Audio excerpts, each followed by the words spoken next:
2,29,000 টাকা।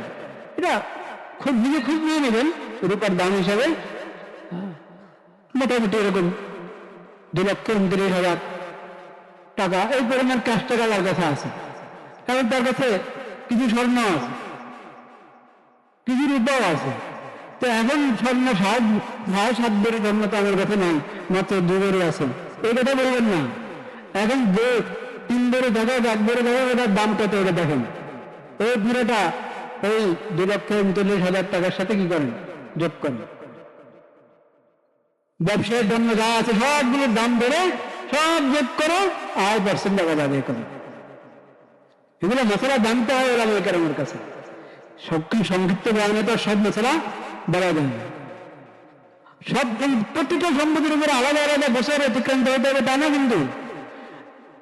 জাকাত একটা মেসেজ দিয়ে আপনার বছর শুরু হয়ে গেছে, এখন 6 মাস 7 মাস পরে আরো জাকাত যোগ্য সম্পদ, ক্যাশ টাকা হোক অন্য জাকাত যোগ্য সম্পদ হোক ওগুলো বাড়তে রয়েছে। বছরের শেষে বলবেন না এটা তো 6 মাস আগে, এটা তো 3 মাস আগে, কাজে ওগুলো জাকাত দেবে না তা না। মূল পরিমাণের মধ্যে যখন বছর আছে, এখন বছরের জাকাত বর্ষ পুরো হওয়ার 1 দিন আগে 2 দিন আগে যা যুক্ত হয়েছে, যা বেড়েছে ওই সবগুলোকে বছর অতিক্রান্ত হিসাব ধরে জাকাত আদায় করবে। বুঝতে পারলাম কেন কথাটা? গত জুমায় বলা হয়েছিল যে আজকে আল্লাহ তৌফিক দিলে জাকাত সম্পর্কে কিছু আলোচনা হবে ইনশাআল্লাহ। আমরা সবাই জানি ইসলামের যে 5টি স্তম্ভ, তার মধ্যে জাকাত, কালিমা, নামাজ, জাকাত, রোজা এবং কি হজ।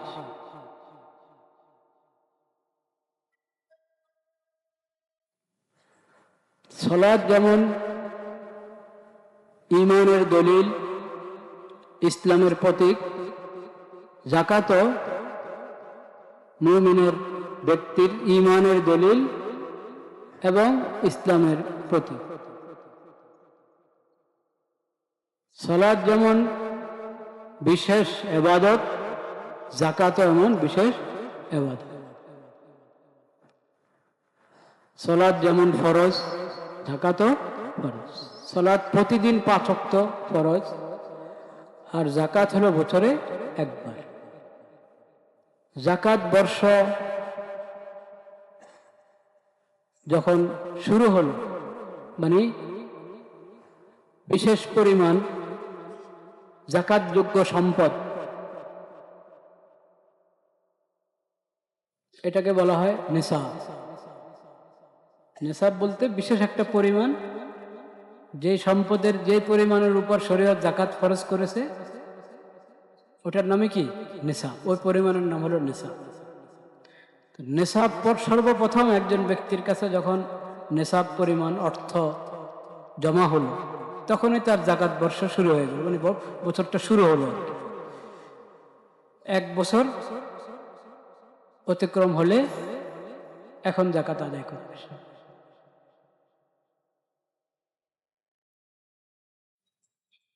এটা একজন মুসলমানের ইমানি দায়িত্ব, সেটা খেয়াল করবে। জাকাতযোগ্য সম্পদ ওই বিশেষ পরিমাণ যেটার উপর শরীয়ত জাকাত ফরজ করেছে তার কাছে কখন আসলো, তখন থেকে যে হিসাব রাখবে, আমার বছর শুরু হলো, বছর পুরো হলেই জাকাত।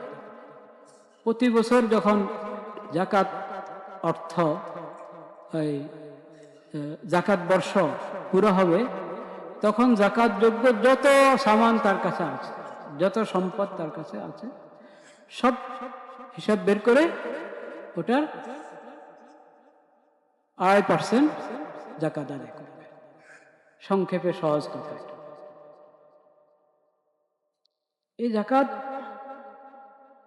এটা প্রত্যেকের সম্পদের উপর আল্লাহর হক,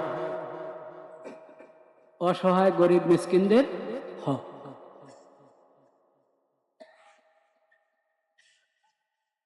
সম্পদ তো কার দান?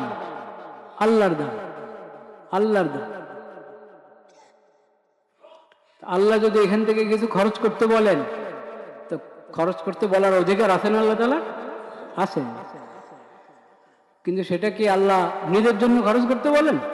আল্লাহ নিজের ফায়দা না আমাদের ফায়দা? আমাদের ফায়দা। আমাদের দুনিয়াতেও ফায়দা, আখিরাতেও ফায়দা।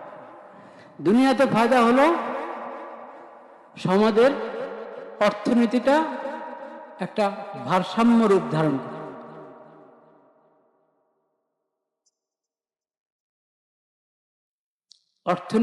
নীতি নিয়ে তো অনেক গবেষণা, মুসলিম অমুসলিম সবাই অর্থনীতি নিয়ে, অর্থনীতি ভালো হওয়ার জন্য, সুন্দর হওয়ার জন্য, দেশের অর্থনীতি ভালো হওয়ার জন্য অনেক গবেষণা। কিন্তু কোরআন কারীমের মধ্যে আল্লাহ রাব্বুল আলামিন, কোরআন কারীমের মধ্যে আল্লাহ রাব্বুল আলামিন এই বিষয় যে নির্দেশনা দিয়েছেন, ওটাকে সকল গবেষণার মূল বানানো দরকার। ওইদিকে খুব একটা যত্ন দেখা যায়। সূরাতুর রুম, সূরাতুর রুম 30 নম্বর সূরা।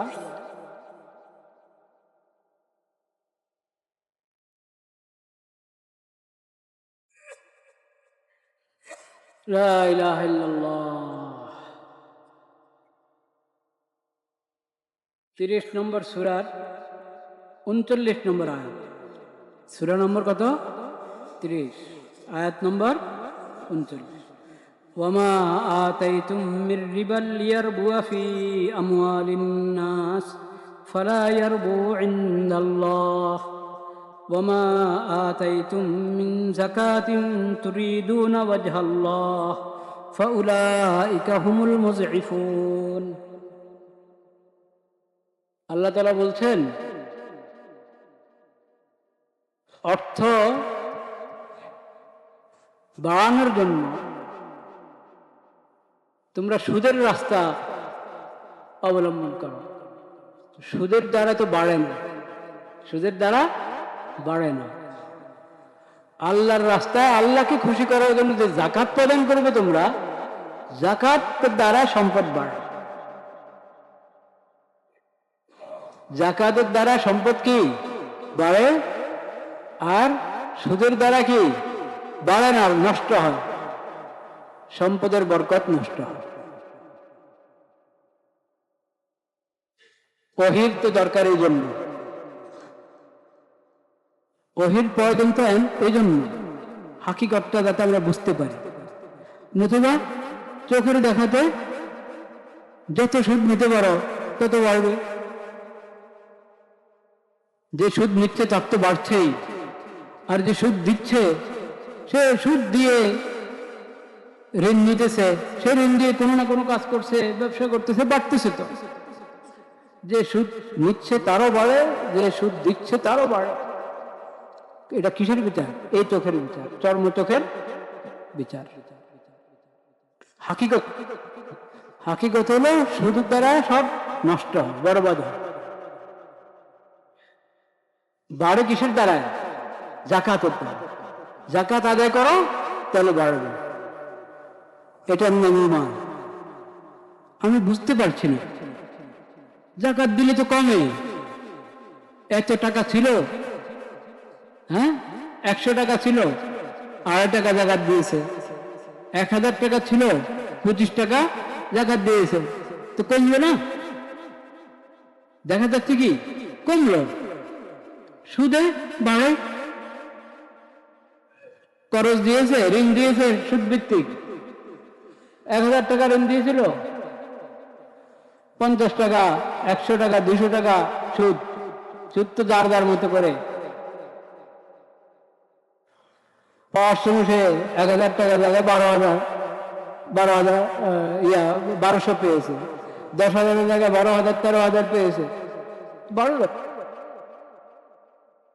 কিন্তু আল্লাহ রাব্বুল আলামিন বলছেন সুদের কারণে বাড়ে না, সুদের দ্বারা কি বাড়ে না, ফালা ইয়ারবু, এটা বাড়ে না। আল্লাহকে খুশি করার জন্য জাকাত দাও, ফাউলাইকা হুমুল মুযিফুন। জাকাত যে দিবে সে বাড়তে থাকবে, তার সম্পদ বাড়তে থাকবে। তো ঈমান এটার নাম। যেখানে আমার আকল যায় না, আমার বিচার বুদ্ধি কাজ করছে না, দেখি একরকম, কিন্তু আল্লাহ রব্বুল আলামিন তার বাণী অবতীর্ণ করেছেন, তার ওহী অবতীর্ণ করেছেন নবীজি হযরত মুহাম্মদ মুস্তাফা সাল্লাল্লাহু আলাইহি ওয়াসাল্লামের উপর, যে সুদের দ্বারা বাড়ে না, যাকাতের দ্বারা কি করে? বাড়ে। এটা বিশ্বাস করো, মনে প্রাণে বিশ্বাস করো, এটার উপর ঈমান আনো। এটা হলো গায়েবের উপর ঈমান আনো। মুমিনের পরিচয় কি? কোরআনের পরিচয় কি? যালিকাল কিতাবু লা রাইবা ফীহি হুদাল লিল মুত্তাকিন আল্লাযীনা ইউমিনুনা বিল গায়ব। অদৃশ্য অজানা বিষয় আল্লাহ বলেছেন, আল্লাহর নবী জানিয়েছেন আল্লাহর পক্ষ থেকে, বাস এই কারণে ঈমান নিয়ে আসা। আমার চোখের বিচার আরেক রকম, আমার বিবেক বুদ্ধির বিচার আরেক রকম, ওইদিকে তাকাবো না। আল্লাহ যা বলেছেন, আল্লাহর নবী আল্লাহর পক্ষ থেকে যা আমাকে জানিয়েছেন, ওটা আমি বিশ্বাস করব, ওটা মানব, ওটার উপর ঈমান রাখবো। এটার নাম হলো ঈমান। 16 আনা বোঝার পর, মনে মানার পর যদি মানি, এমনি মানে না, তো আল্লাহর কথা মানা হলো না, নিজের মনকে মানা হলো। নিজের মন মানতে হবে তো আল্লাহর কথা, মানতে হবে তো, বিশ্বাস করতে হবে তো আল্লাহর নবীর সংবাদ। আল্লাহ তাআলা সেই তৌফিক আমাদেরকে দান করেন। ঈমান যদি নিয়ে আসো তুমি আল্লাহর কথার উপর, আল্লাহর নবীর কথার উপর, আল্লাহর নবীর সংবাদের উপর, তো আল্লাহ তাআলা বোঝারও তৌফিক দান করেন। স্বচক্ষে দেখিয়েও দিবেন আল্লাহ তাআলা কিভাবে সুদে সবকিছু বরবাদ হয় আর যাকাতে কিভাবে বরকত হয়, ওটা আল্লাহ দেখিয়ে দিবে। নিজের জিন্দেগিতে তুমি এটার পরীক্ষা, পদে পদে পরীক্ষা করতে পারবে, দেখতে পারবে যে সুদ কিভাবে সমাজকে নষ্ট করে, অর্থনীতিকে নষ্ট করে, বিশ্বব্যাপী, জাতীয়ভাবে আন্তর্জাতিকভাবে সুদ কিভাবে অর্থনীতিকে ধ্বংস করে দেয়, আর যাকাত কিভাবে অর্থনীতিকে প্রতিষ্ঠিত করে, এটা বুঝারও আল্লাহ তাআলা তৌফিক দিবেন। তবে আগে ঈমান আনো, আগে মানো, আগে আল্লাহর কথা বিশ্বাস করো, আমল করো। যাকাতকে কখনো ট্যাক্স মনে করবে না, খবরদার। যাকাত হলো ইবাদত। যাকাত কি? যাকাতকে জরিমানা মনে করবে না, সম্পদের জরিমানা, ট্যাক্স, কতজনে কত রকম ভাবে যাকাতকে। না, যাকাত হলো ইবাদত। যাকাত হলো আল্লাহর নৈকট্য অর্জন করার উপায়। যাকাত হলো আত্মশুদ্ধির উপায়। যাকাত হলো সম্পদ পবিত্র করার উপায়। খুয মিন আমওয়ালিহিম সাদাকাতান তুতাহহিরুহুম ওয়া তুযাক্কিহিম বিহা। আল্লাহর পক্ষ থেকে নবীজি যাকাত গ্রহণ করতেন। নবীজির পরে নবীজির খলিফাগণ, খোলাফায়ে রাশিদিন যাকাত গ্রহণ করতেন। মানুষ যাকাত পেশ করত, তারা যাকাত গ্রহণ করতেন। কেন? তুতাহহিরুহুম, এই যাকাতের মাধ্যমে তারা পবিত্র হবে, এই যাকাতের মাধ্যমে তারা পাক সাফ হবে, তাদের আত্মশুদ্ধি হবে, তাদের সম্পদগুলো পবিত্র হবে, তাদের দিল পবিত্র হবে, তাদের আখলাক এবং চরিত্র পবিত্র হবে।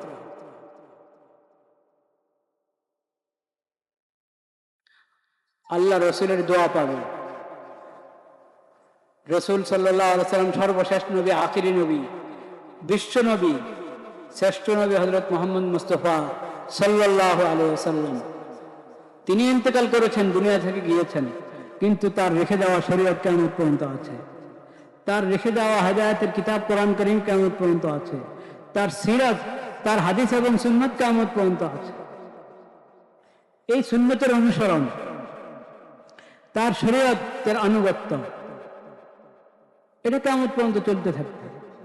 সবার জন্য তিনি নবী, সবার জন্য তিনি রাসূল। তারপরে নতুন করে কোনো নবী আসবেন না, তারপর নতুন কোনো শরীয়ত হবে না, তারপর নতুন কোনো উম্মত হবে না।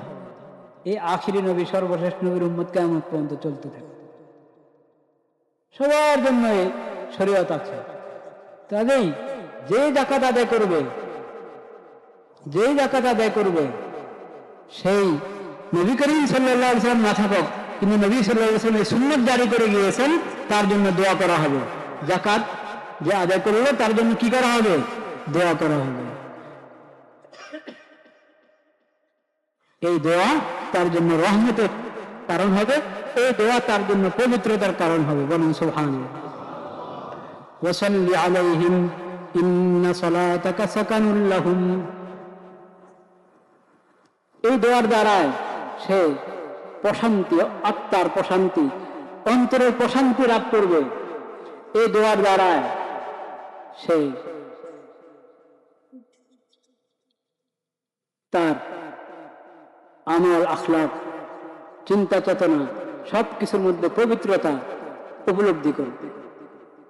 যাকাত এটা ইবাদত, আল্লাহর ইবাদত। যাকাত কুরবা, সূরা তাওবার মধ্যে পড়ে দেখেন, আল্লাহর নৈকট্য অর্জনের বড় ইবাদত যাকাত। তো এই যাকাতকে ট্যাক্স মনে করে আদায় করলে এটা অন্যায়। যাকাতকে যদি সম্পদের জরিমানা মনে করেন, অন্যায়। যাকাত হলো সম্পদ পবিত্র করার জন্য, যাকাত হলো আল্লাহর নৈকট্য অর্জন করার জন্য, যাকাত হলো আল্লাহর ইবাদত। ওইভাবে মুমিন যাকাত আদায় করবে। বিরক্ত হয়ে আদায় করবে না, খুশি হয়ে আদায় করবে? বোঝা মনে করে আদায় করবে না স্বেচ্ছায় এবং স্বতঃস্ফূর্তভাবে আদায় করবে? স্বতঃস্ফূর্তভাবে আদায় করবে।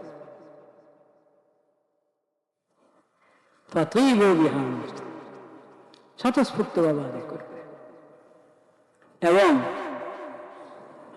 দায়িত্ব তো হলো যারা যাকাত যারা গ্রহণ করার যোগ্য, যারা ফকির, হ্যাঁ, অসহায়, মিসকিন, যাকাতের যে খাতগুলো সেটাও কোরআনে বলা হয়েছে। আল্লাহ তৌফিক দিলে অন্য কোনো জুমায় সে আয়াতগুলো শুনলে আপনারা জানেন, লিল ফুকারাই ওয়াল মাসাকিন, কোরআন কারীমে সূরা তাওবার মধ্যে আল্লাহ তাআলা যাকাতের খাতগুলো জানিয়ে দিয়েছে। যাকাত যোগ্য, গ্রহণ করার যোগ্য যারা, তাদের কাছে আমি নিজে পুষতে হবে বা আমার প্রতিনিধি যাবে, তাদের হাতে পেশ করি। তা আমি তো অপেক্ষা বসে থাকি, কেউ আসবে আমার কাছে, তো আমি যাকাতের অর্থ আদায় করব। এটা কি ভালো কাজ? নিজেই খোঁজ করে যাকাত জায়গায় জায়গায় পৌঁছানো দায়িত্ব, নিজেই খোঁজ করে ঠিক জায়গায় যাকাত পৌঁছানো। যারা যাকাত নেওয়ার যোগ্য, গ্রহণ করার যোগ্য, তাদের কি খুঁজে বের করবে, তাদের হাতে যাকাতের অর্থ আদায় পৌঁছাবো, এটা আমার দায়িত্ব। সেই জায়গায় আমি তো খোঁজ নিচ্ছি না, কেউ এসে উপস্থিত হলো, নিজের ঠেকার কথা বললো, তখন যদি আমি বিরক্ত হই, তার সাথে খারাপ ব্যবহার করি, তাহলে এটা গুনাহ হবে কি হবে না? গুনাহ হবে। হয়তো মানুষও খেয়াল করে না কোন সময় তার দেওয়া উচিত, বা আদৌ সে হয়তো বড় ঠেকা নেবে, সে নিজের জরুরত কারণে নিজে পেশ করবে। ওই নিয়মের উপরে যদি অসহায় মানুষ আমল করা শুরু করে, তাহলে ধনী মানুষের খবর আছে। হ্যাঁ, যাকাত কিভাবে আদায় করবে? তখন দেখবেন যাকাত আদায় করা কত কঠিন। এসে যায় অনেকে, যে যাকাত গ্রহণ করার যোগ্য সে এসে যায়, বা তার প্রতিনিধিরা কেউ আসে, যে আমার কাছে অনেক এতিম আছে, অনেক অসহায় মানুষ, সাহায্য করি আমি, আমার কাছে আপনি যাকাতের অর্থ দিতে পারেন। যদি সে লোক বিশ্বস্ত হয়, সেই প্রতিষ্ঠান বিশ্বস্ত হয়, যাকাত ঠিক মতো গ্রহণ করে ঠিক জায়গায় খরচ করে, তাহলে তাদের সাথে সহযোগিতা করা এটা আপনার দায়িত্ব। তাদের সাথে খারাপ ব্যবহার করা, খারাপ আচরণ করা অন্যায়। যাকাত কখন আমার আত্মশুদ্ধি এবং আমার পরিশুদ্ধির কারণ হবে? যাকাত আল্লাহর নৈকট্যের মাধ্যম হবে কখন? যদি যাকাতের ইবাদতের যত আদব আছে, নিয়ম আছে, সে আদব এবং নিয়ম আমি পালন করি। তাহলে কি আদব? একটা আদবের কথা কোরআন থেকে শুনুন। ওয়াল্লাযীনা ইউতুনা মা আতাউ ওয়া কুলুবুহুম ওয়াজিলা। যা পেশ করছে, যাকাতের অর্থ পেশ করছে, বিনয়ের সাথে পেশ করছে, বিনয়ের সাথে। এভাবে ওই অসহায় ব্যক্তি, দরিদ্র ব্যক্তির উপর কোনো কি করছে? দয়া করছে, অনুগ্রহ করছে, তাই না? অনুগ্রহ না, যাকাত তো অনুগ্রহ না। যাকাত তো হলে তার হক তার হাতে দেওয়া, তার হক তার হাতে পৌঁছানো। ফি আমওয়ালিহিম হাক্কুন মা'লুম লিস-সাইলি ওয়াল মাহরুম। এই অর্থ তো তোমার হাতে আল্লাহর পক্ষ থেকে আমানত। আল্লাহ তোমাকে এই অর্থ তোমার হাতে দিয়ে আল্লাহ প্রতিনিধি বানিয়েছেন। এই অর্থ তুমি যাদের যাদের হক আছে অর্থের মধ্যে, তাদের কাছে পৌঁছাও কিনা, তাদের হক পৌঁছায় দিচ্ছ কিনা, আল্লাহ পরীক্ষা করতেন তোমার। এর তুমি কোনো অনুগ্রহ করছো না, দয়া করছো না, অনুগ্রহ ফলানো, হক জিতা, কি বলে, হিসান জিতানো, খোটা দেওয়া, নাউযুবিল্লাহ। খোটা দিলে যাকাতের পুরা সওয়াব বাতিল, পুরা সওয়াব বাতিল। খোটা দিলে, খোটা দেবে না, খোটা দেবে না, কষ্ট দিবে না, খারাপ আচরণ করবে না, বিনয়ের সাথে পেশ করো, আল্লাহকে হাজির নাজির মনে করে পেশ করো। এটা ভালো হতে পারত সে আমার বাবা, আমি তার বাবা, হতে পারত, হ্যাঁ, আর সে আমার বাবা। এই কথা ভালো, চিন্তা করো, আল্লাহকে হাজির নাজির মনে করো, আল্লাহর দয়া মায়ার কথা স্মরণ করো, বিনয়ের সাথে পেশ করো। তোমার দিল যাতে আল্লাহর ভয়ে প্রকম্পিত থাকে, এই ভয় থাকে যে আরে আল্লাহ কবুল করবেন তো, আল্লাহ মেহরবানি করে কবুল করবেন তো, এই অনুভূতি নিয়ে যাকাত পেশ করো। এটা হলো যাকাতের আদব।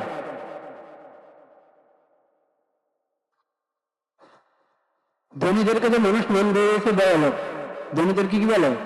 দয়ালোক। তারা যদি নিজেরা নিজেদেরকে দয়ালোক ভাবা শুরু করে তো সব শেষ।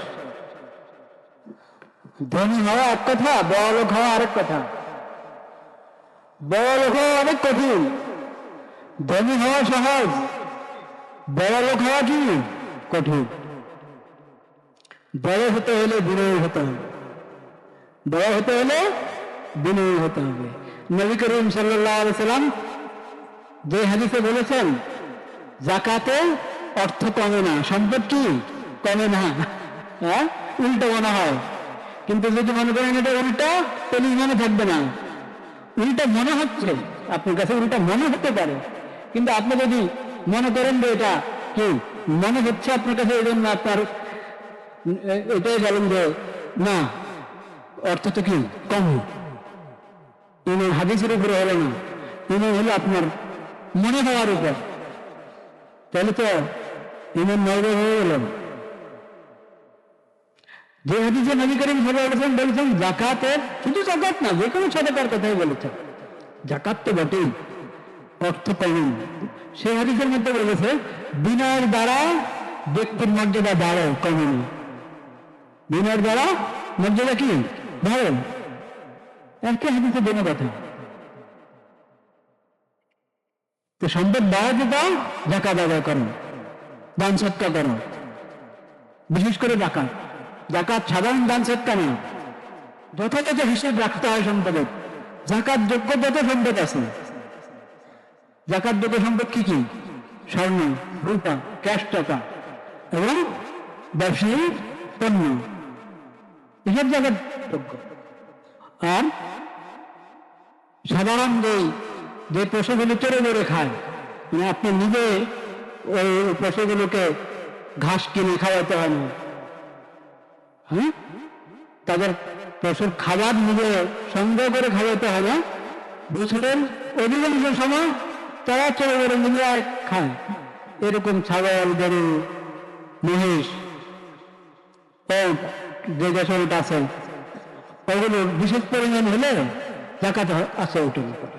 40টা ছাগল থেকে শুরু হয়, ছাগল 40 থেকে, গরু 30টা থেকে, ওর 5টা থেকে শুরু হয়, মহিষ এরকম 30টা, 30 হলে 30টার মধ্যে একটা। এরপরে যা বাড়বে বাড়ার হিসেব আছে, মশলা আছে, কিন্তু এখানে তো আর আপনি শহরের মধ্যে তার এরকম দেখবেন না। চট্টগ্রাম এলাকায় এখনো কিছু পাওয়া যাবে আমাদের দেশে, যেখানে অনেক এক মালিকের কি অনেক ছাগল, অনেক গরু, অনেক মহিষ, এবং এগুলোর জন্য এগুলোকে পালতে তার আলাদা করে অনেক বেশি অর্থ কি খরচ করতে হয় না, অল্প কিছু হয়তো খরচ করতে হয়, বেশিরভাগ নিজেরটা নিজে খায় গরু গরু, এগুলোর জায়গা আদায় করতে হয়। জাকাত পুরা কোরআন সুন্নাহর মধ্যে, নবীদের হাদিসের মধ্যে পুরা বিবরণ দিয়ে দিয়েছেন নবী করিম সাল্লাল্লাহু আলাইহি ওয়াসাল্লাম, প্রত্যেকটা আলাদা আলাদা নিসাব। তো সব হিসাব করবেন একসাথে, কোন এক নিসাব, কোন এক পরিমাণে যদি আপনার উপর জাকাত খরচ হয়, তো অন্যান্য আরো যা আছে জাকাত যোগ্য সব যোগ করবেন এটার সাথে। প্রত্যেকটা আলাদা আলাদা দরকার নেই। রূপা কিছু আছে, ক্যাশ টাকা আছে 10-20 হাজার 15 হাজার, এখন স্বর্ণ একবারে 60 বেড়ে থাকতে হবে জাকাত ছড়া দেওয়ার জন্য, তা না।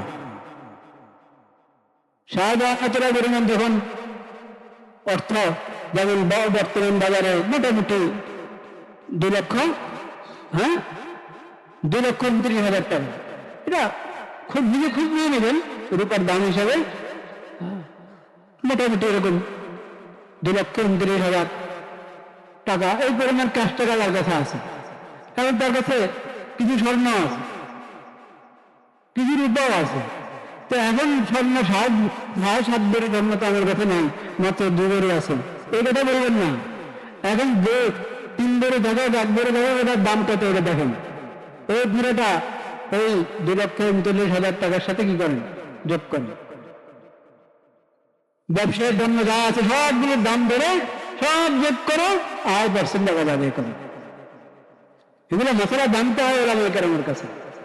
সংক্ষিপ্ত বয়ানে তো সব মশলা বলা যায় না।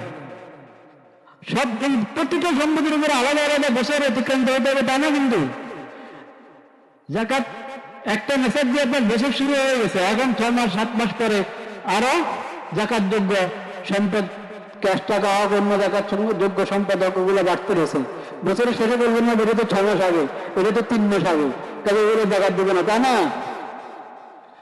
মূল পরিমাণের মধ্যে যখন বছর আছে, এখন বছরের জাকাত বর্ষ পুরো হওয়ার 1 দিন আগে, 2 দিন আগে যা যুক্ত হয়েছে, যা দিয়েছে, ওই সবগুলোকে বছর অতিক্রান্ত হিসাব ধরে জাকাত আদায় করবেন। বুঝতে পারলাম কেন কথাটা? হ্যাঁ, আল্লাহ তাআলা আমাদেরকে তৌফিক দান করে। খুব জরুরি জাকাত। আল্লাহ হায়াতে রাখলে সামনের দিনে জাকাত সম্পর্কে আরো কিছু কথা হবে ইনশাআল্লাহ। খুশি খুশি জাকাত দিতে হবে, একটু বাদ দিব না। জাকাত থেকে, জাকাত যোগ্য সম্পদের একটু বাদ দিব না। আর উন্নয়নমূলক ঋণ, উন্নয়নমূলক ঋণের কারণে হ্যাঁ কি করবে না, জাকাত বাদ দেব না। তাহলে তো যে যত বড় ধনী সে তত বড় ফকির। হ্যাঁ, যত 100 কোটি টাকার মালিক তত 100 কোটি টাকার ঋণ। তো জাকাত নিবে না, জাকাত দিবে? কি বলবেন? জাকাত দিতে হবে। ঋণ হলো আপনার সংসারের প্রয়োজনে, ছোটখাটো ঋণ যেগুলো জরুরতের কারণে ঋণ করা হয়, সেসব ঋণ ওটা জাকাতের হিসাব থেকে বাদ দেবে। উন্নয়নমূলক ঋণ যেগুলো, ওগুলো কি করবেন না, ওগুলো বাদ দিবেন না হিসাব থেকে। ওগুলোর কারণে জাকাত যদি বাদ দেওয়া ইয়ে করা হয়, জাকাতের হিসাব থেকে বাদ দেওয়া হয়, তো বড় ধনী যারা তারাই জাকাত নেওয়া শুরু করবে, বলেন নাউযুবিল্লাহ। আল্লাহ তাআলা আমাদেরকে সহিহ বুঝার তৌফিক নসিব করেন, আমল করার তৌফিক নসিব করেন। ওয়া আখিরু দাওয়ানা আলহামদুলিল্লাহি রাব্বিল আলামিন। আল্লাহু আকবার, আল্লাহু আকবার, আল্লাহু আকবার, আল্লাহু আকবার। আশহাদু আন লা ইলাহা ইল্লাল্লাহ,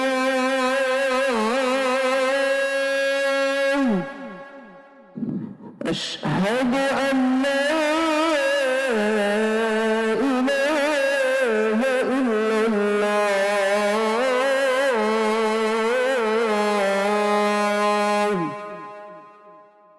আশহাদু আন্না মুহাম্মাদার রাসূলুল্লাহ,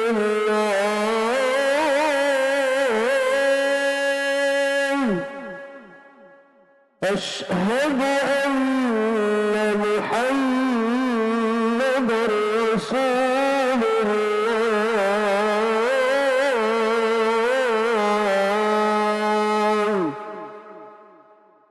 হাইয়া আলাস সালাহ,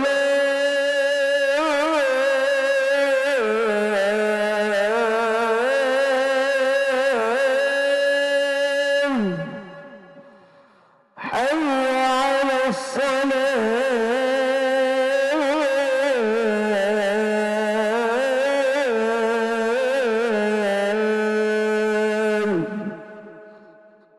حي على الفلاح،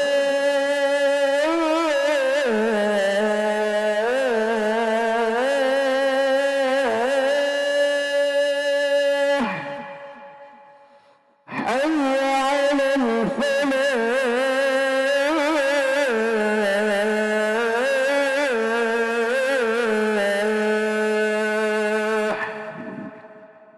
الله أكبر، الله أكبر، لا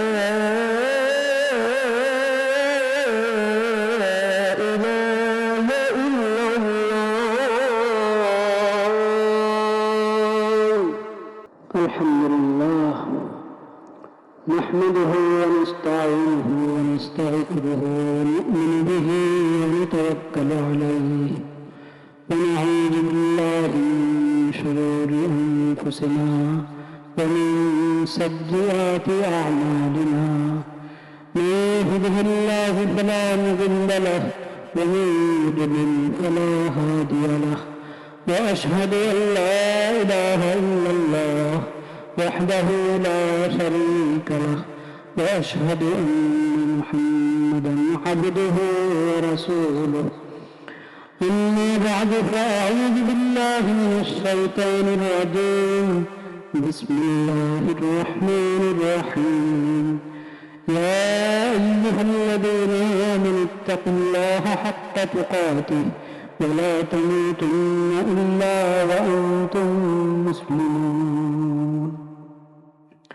صدق الله مولانا العظيم وصدق رسوله النبي الكريم، ونحن على ذلك من الشاهدين والشاكرين، والحمد لله رب العالمين.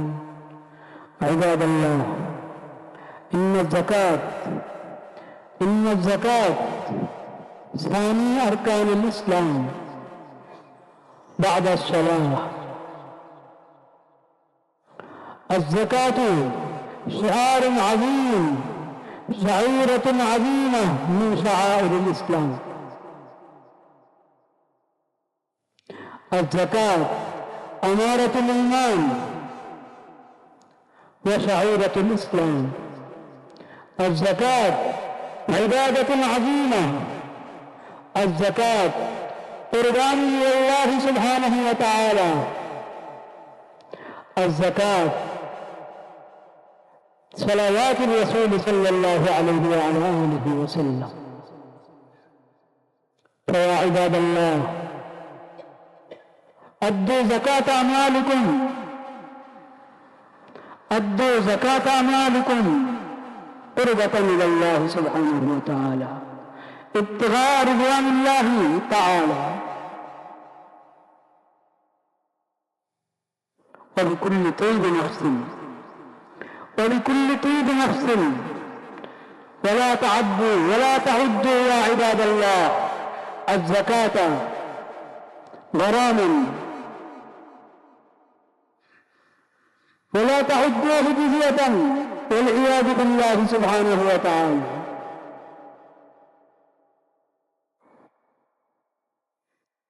فمن أدى زكاة أمواله ابتغاء مرضات الله سبحانه وتعالى فهي له قربة وهي له طهارة وهي له زكاة. خذ من أموالهم صدقة تطهرهم خذ من أموالهم صدقة تطهرهم وتزكيهم بها. فاجعلوا هذه العبادة طهارة وزكاة. بارك الله لنا ولكم في القرآن العظيم ونفعنا بالآيات منه الذكر الحكيم.